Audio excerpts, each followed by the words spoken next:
Saya baru pulang dari Jepang, saya melihat di Jepang itu ada satu ruko, di mana ruko itu memang lantai 2 khusus untuk kucingnya itu dititipkan, dan dia bisa bermain-main dengan kucing di sana. Dan itu namanya mall kucing, sampai seperti gitu, sama mall anjing. Jadi dia memang menyediakan jasa itu. Tapi sekali lagi itu di negara maju. Apakah di negara Indonesia bisa? Bisa, di perkotaan besar. Karena saya percaya kalau di desa, mungkin kucing dan anjingnya nggak seperti itu. Karena Indonesia ini kan negara besar, dan Indonesia itu bukan cuma negara perkotaan. Sedangkan mungkin di Jepang pun juga tidak seperti itu, hanya kota-kota besar saja. Jadi tetap sekali lagi ini niche market. Ya kalau Anda mau ambil segmen ini, silakan. Jadi kalau misalkan Anda menitipkan hewannya $100 per hari, atau mungkin Rp1,5 juta, siapa yang mau menitipkan?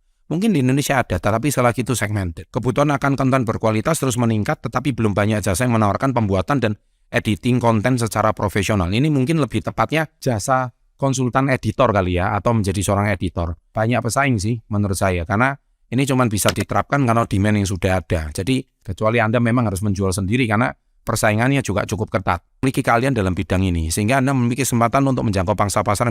Saya lagi ini adalah niche market.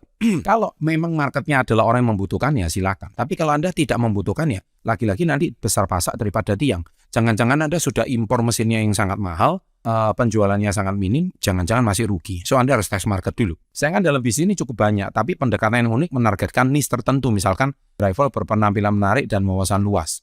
Ya, memang saya setuju usaha rental mobil itu kalau diomong minim pesaing, menurut saya tidak. Khususnya di daerah-daerah wisata. Kalau di daerah-daerah wisata seperti kayak di Bali, di Yogyakarta, itu ketat sekali menurut saya.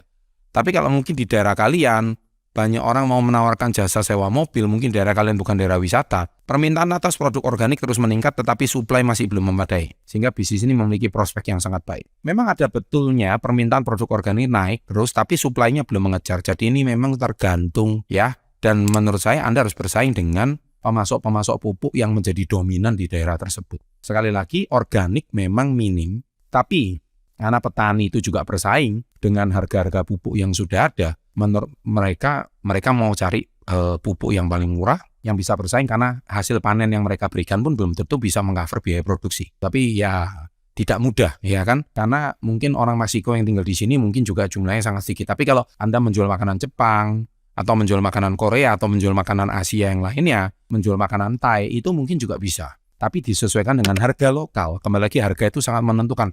Kalau Anda memang mau booming, kalau misalkan Anda menjual dengan harga yang sangat tinggi, bahan baku dari negara asing, menurut saya masih sangat berat.